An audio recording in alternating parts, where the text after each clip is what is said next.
The sound of breaking glass wakes you up. For 1 second confused, you forget where you are. Then you hear the screaming. Somewhere below your apartment, people are running. Metal doors slam shut. An alarm begins blaring across the entire city. A cold, robotic voice echoes through hidden speakers outside. Emergency sleep violation detected. District 14 entering lockdown. Your blood freezes. No. You fell asleep.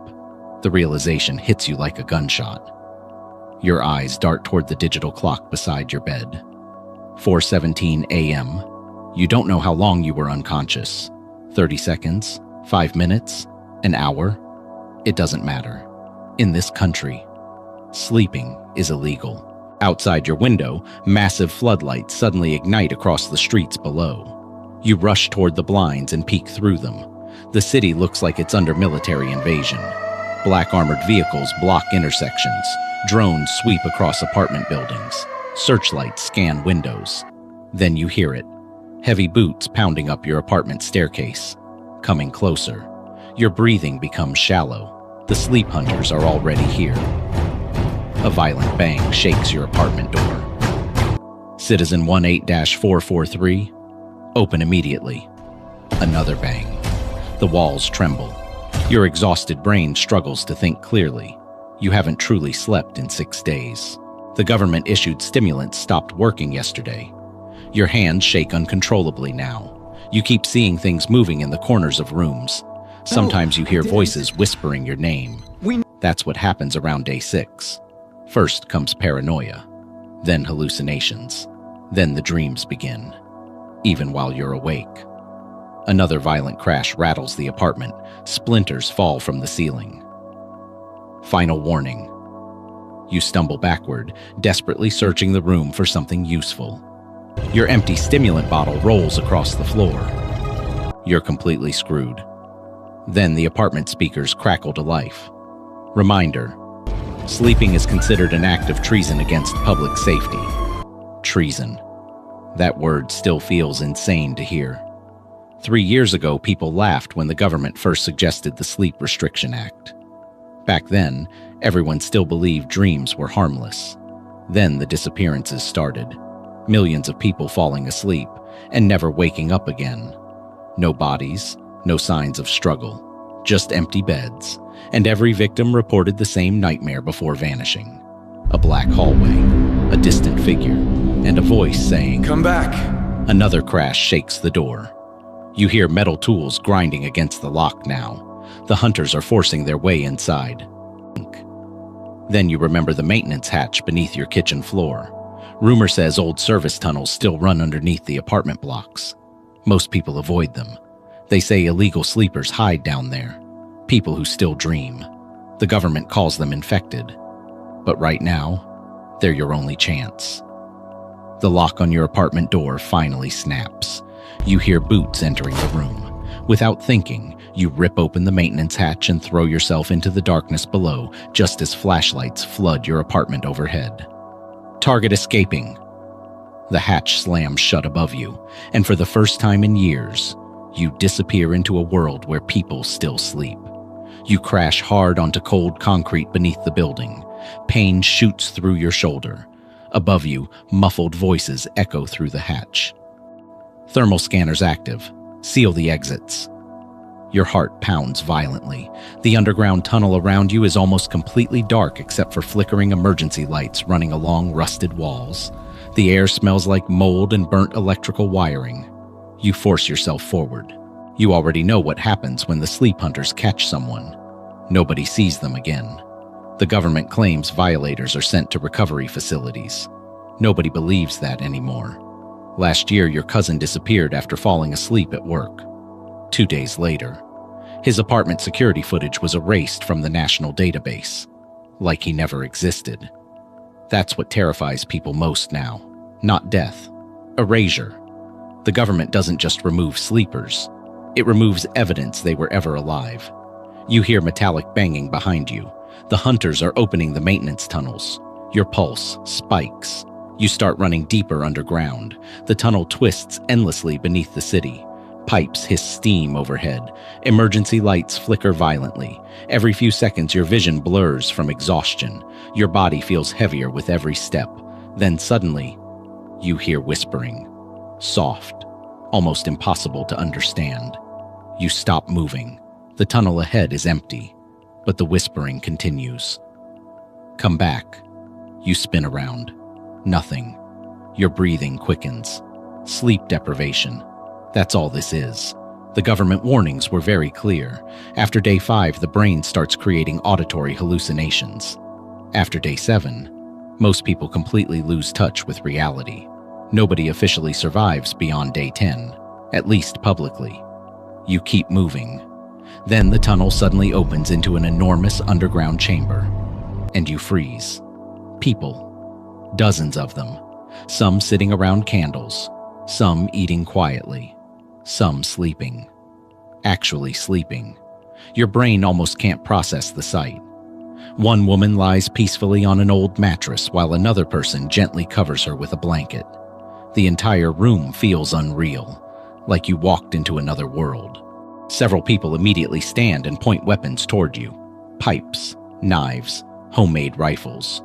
One older man steps forward slowly. His face is exhausted, but calm. You're being followed, he says quietly. You nod. The man studies your bloodshot eyes carefully. How long awake? 6 days. Murmurs spread through the room. A teenager whispers. He's almost hearing them. The old man motions for everyone to lower their weapons. My name's Marcus. You slowly lower your guard. Marcus explains this place is called The Quiet, an underground refuge hidden beneath the city where people secretly sleep away from government surveillance. You stare around the chamber again. You people actually believe sleeping is safe? Marcus almost laughs. No, he says. We believe staying awake is worse. A loud cough echoes from nearby. You turn and see a man violently shaking while sitting against the wall. Dark circles hang beneath his eyes like bruises.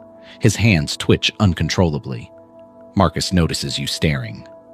Day 8, he says quietly. The man suddenly begins crying. Not loudly, just exhausted, hopeless crying. I can still hear them, he whispers. Nobody responds. Nobody even looks surprised. Marcus leads you deeper into the underground station.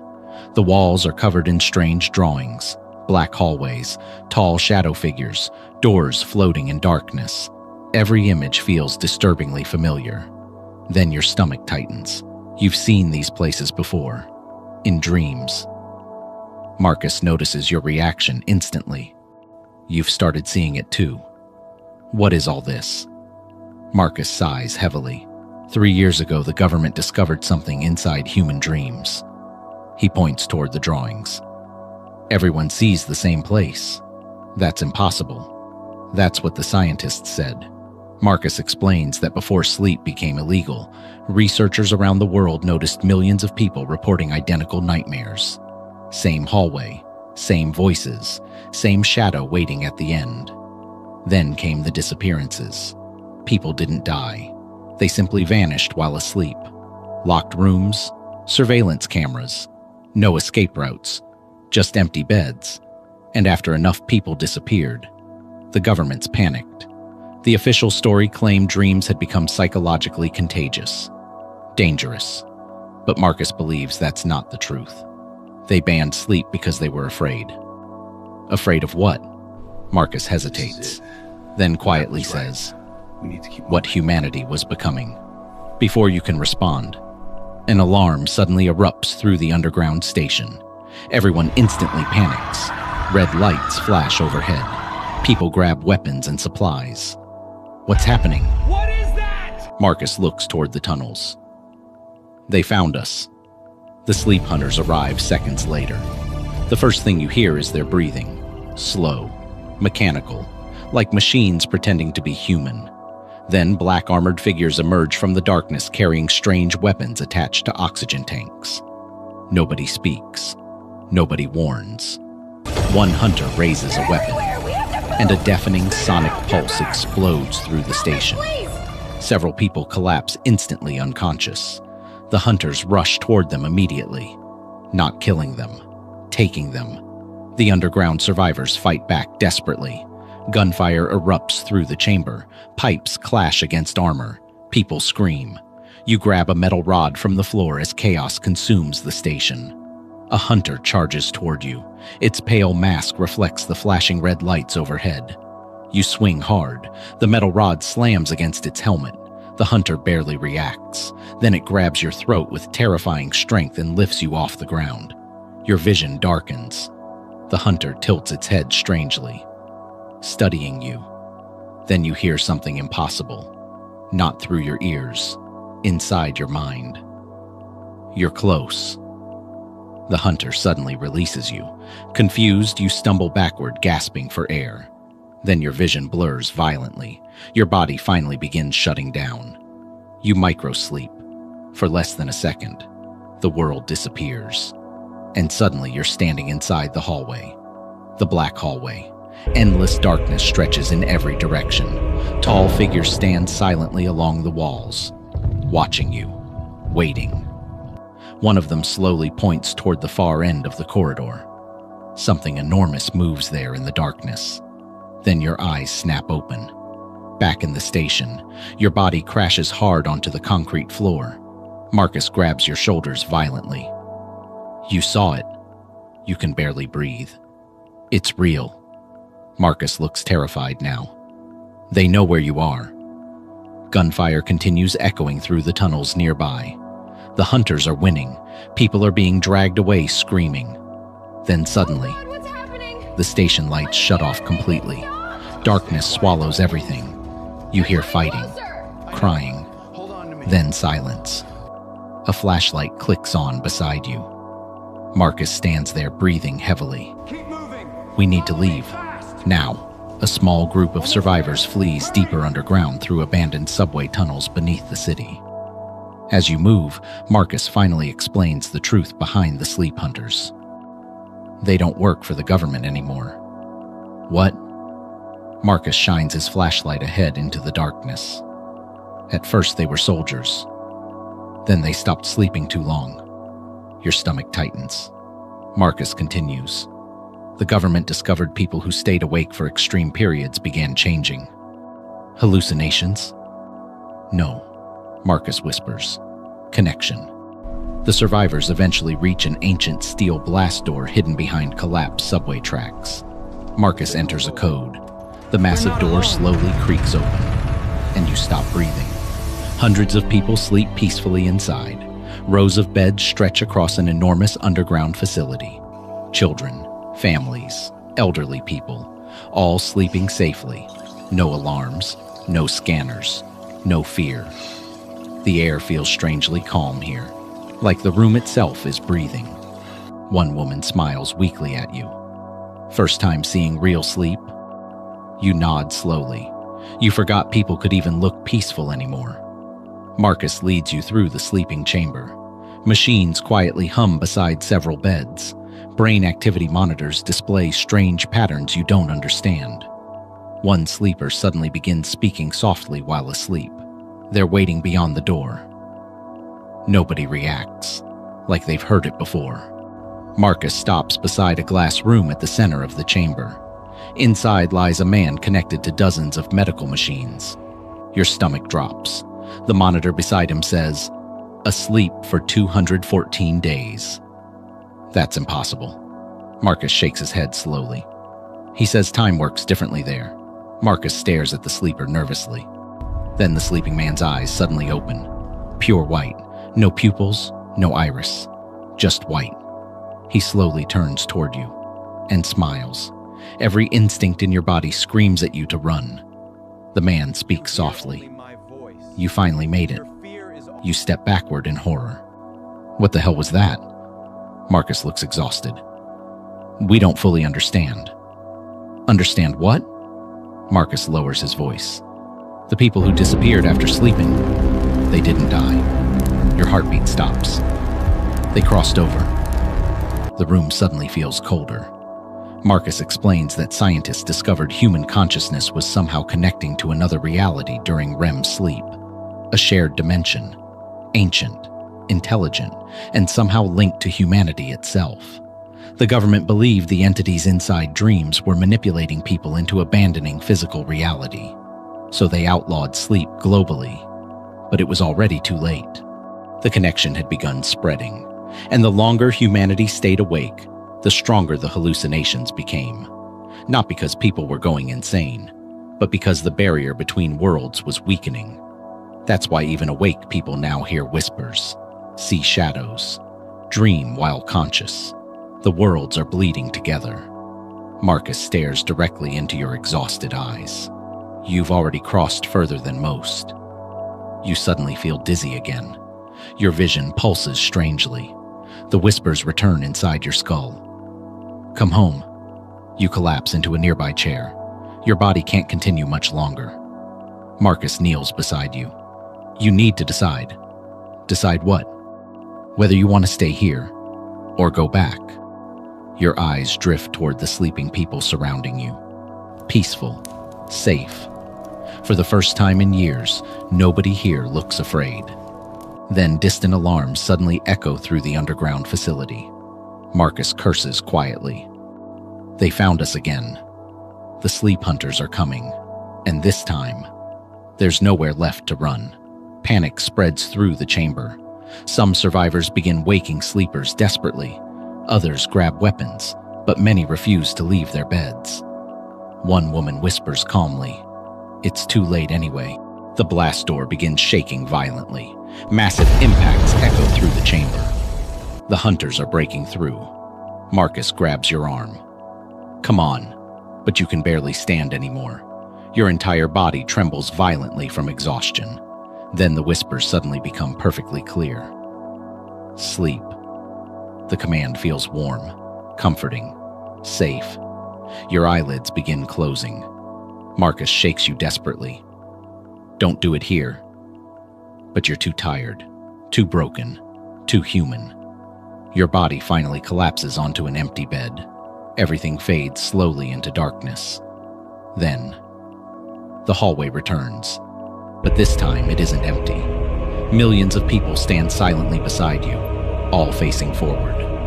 At the far end of the endless corridor, the massive shadow waits.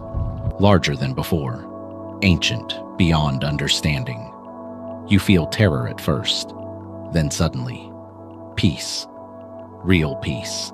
The kind nobody has felt since sleep became illegal. The shadow moves closer, and for the first time, you understand. Humanity was never supposed to stay awake this long. Dreaming wasn't a flaw. It was a bridge, a doorway connecting human consciousness to something older than civilization itself. The government didn't ban sleep to protect people. They banned it because they were terrified humanity would leave them behind. The shadow reaches toward you gently, and thousands of voices whisper at once. Welcome back. Welcome back. Then you look around the hallway one final time and realize something horrifying. Every missing person, every vanished sleeper, every dreamer humanity thought was dead, is standing here. You notice something else. Some of the faces are familiar. Your cousin, your old teacher, the woman from your apartment building who disappeared 2 years ago, all standing silently inside the hallway. None of them look afraid. None of them look trapped. They almost look relieved.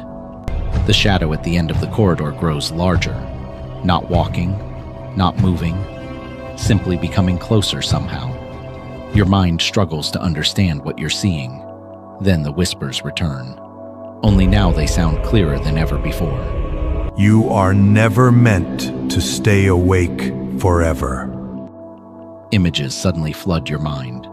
Ancient humans sleeping beside fires, entire civilizations dreaming, massive cities buried beneath deserts, strange symbols carved into stone walls. Every civilization, every generation, dreaming, connecting. Then another image appears. Scientists, government officials, military leaders, watching brain scans inside underground laboratories, terrified, because they discovered something impossible. Human consciousness was evolving, and sleep was accelerating it. The governments of the world didn't fear dreams because they killed people, They feared dreams because they changed people. The more humans connected to the dream world, the less control governments had over them. You suddenly understand why the sleep hunters never kill sleepers. They're afraid sleepers will escape. The hallway trembles softly. The shadow finally stops in front of you. You still cannot fully see its face. Your human brain almost refuses to process it. Then it reaches forward slowly and touches your forehead. Suddenly, you remember everything. Not memories, something older, something buried. You remember dreams before language, before cities, before humanity forgot what sleep was truly for. You collapse to your knees. Tears stream down your face, not from fear, from understanding. Far away, inside the waking world. The sleep hunters finally breach the underground chamber. Gunfire erupts. People scream. Beds overturn. But the sleepers never wake. The hunters move carefully through the chamber, scanning bodies. One of them finally stops beside your sleeping form. For several seconds, it simply stares at you. Then something strange happens. The hunter slowly removes its helmet. Underneath is the face of a young woman. Exhausted, terrified, human. She studies your peaceful expression silently, then whispers, "What did you see?" But you never answer, because by now, you are too far away. Inside the hallway, millions of dreamers begin walking forward together, toward the endless darkness beyond, toward whatever waits after the dream. And for the first time since sleep became illegal, you no longer feel tired. You no longer feel afraid. The last thing you hear before the hallway consumes everything is the same sentence spoken by millions of voices at once. Humanity is finally waking up! Humanity is finally waking up!